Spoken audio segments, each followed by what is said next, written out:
Pluralisme membawa maksud daripada kata plural iaitu banyak, manakala isme maksud memahami. Ia juga boleh diartikan sebagai faham atas keagamaan. Pluralisme adalah satu teori atau tanggapan yang menganggap bahawa realiti ini mempunyai banyak zat.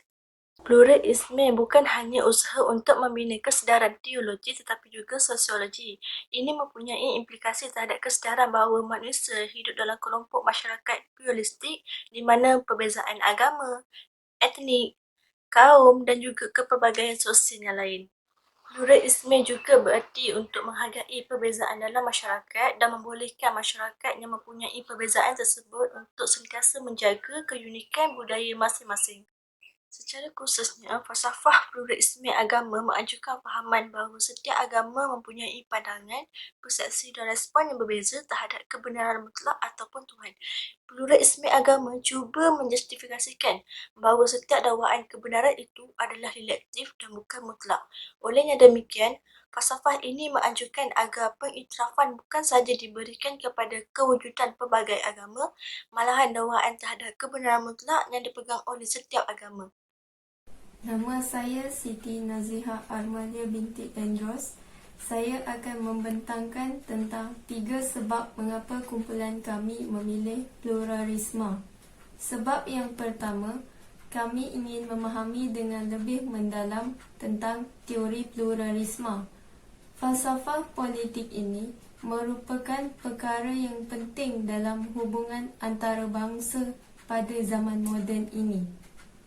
Sebab yang kedua, kami ingin mengkaji tentang pengaruh pluralisme dalam sistem sosial masyarakat, sama ada memberi kesan positif atau negatif. Negara kita telah lama menerima fahaman ini kerana rakyat Malaysia terdiri daripada rakyat yang berbilang kaum yang terdiri daripada pelbagai latar belakang dan agama. Fahaman ini telah dibuktikan dapat menyatu padukan kelompok masyarakat yang pelbagai. Sebab yang ketiga, kumpulan kami ingin menambahkan pengetahuan tentang perkara-perkara yang boleh membawa kepada kewujudan pluralisme. Terdapat pelbagai kelompok masyarakat yang berpegang pada prinsip yang berbeza. Oleh itu, sekiranya sebarang isu atau masalah timbul, adalah amat sukar untuk membuat keputusan untuk kebaikan sesebuah negara atau organisasi. Justeru, persetujuan amat diperlukan untuk mencapai matlamat organisasi dan menjamin keharmonian negara. Kita pergi kepada faktor-faktor penyebab di dalam pluralisme. Secara umumnya, faktor ini dapat diklasifikasikan kepada dua, yaitu faktor internal dan faktor eksternal. Faktor internal di sini adalah mengenai masalah teologi, sikap absolutisme agama yang tidak ada dipertikaikan, memunculkan teori tentang relativisme agama. Pemikiran relativisme ini merupakan sebuah sikap pluralisme terhadap agama.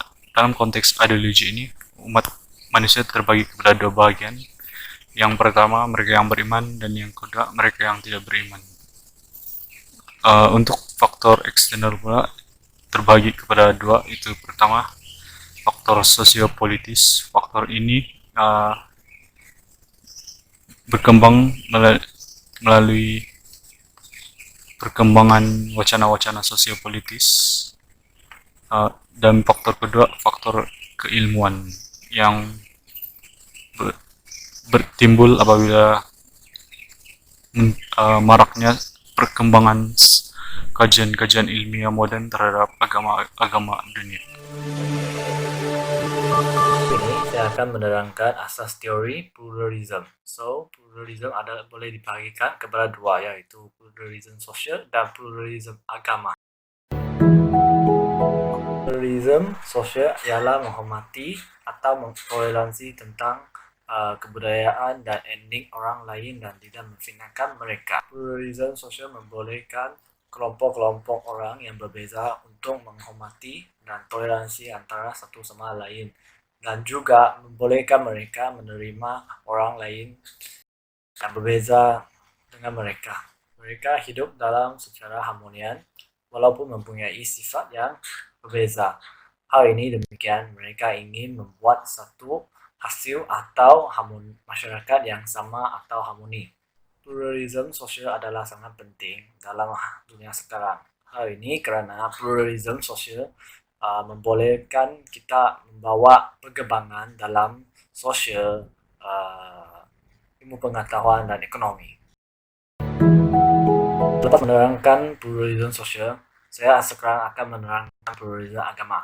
Pluralisme agama adalah saling menghormati atau toleransi tentang agama lain dan tidak memfitnahkan agama lain dan menerimakan agama lain. Hal ini kerana dalam dunia sekarang mempunyai berbagai agama-agama yang lain dan agama-agama ini mempunyai ajaran yang berbeza. Asalkan agama-agama ini adalah baik dan mengajarkan kita menjadi seorang yang baik, kita tidak boleh memfitnahkan agama-agama ini. Pluralisme agama adalah sangat penting. Hal ini demikian kerana pluralisme agama akan menyatukan semua rakyat dan membolehkan rakyat-rakyat saling menghormati antara satu sama lain. Akhirnya, kita akan membina satu masyarakat yang harmoni dan tidak akan berlakukan pertikaian. Dalam pendapat saya, pluralisme adalah sangat penting dalam negara kita. Hal ini kerana Malaysia adalah terdiri daripada perbilangan kaum. Walaupun kita mempunyai etnik dan agama-agama yang lain, tetapi kita masih saling menghormati kaum-kaum lain. Dan ini adalah keistimewaan Malaysia. Kesimpulan, pluralisme dapat digambarkan melalui maksud tersurat iaitu menurut Anthem M. Meliu Yunus 1990. Pluralisme merupakan suatu hal yang memberi makna jamak dari segi kebudayaan yang berbeza-beza dalam suatu kaum, rasa hormat akan nilai kebudayaan lainnya dan sikap saling menghargai merupakan dasar landasan terciptanya pluralisme. Jika didefinisikan, pluralisme agama adalah menerima kehadiran orang lain atas dasar konsep hidup berdampingan secara damai dan mengembangkan lagi kerjasama sosial keagamaan melalui pelbagai kegiatan yang mendorong proses mengembangkan kehidupan beragama yang lebih rukun. Terdapat sarjana yang menolak unsur pluralisme agama kerana bagi mereka pluralisme agama adalah suatu fahaman yang bertentangan dengan akidah.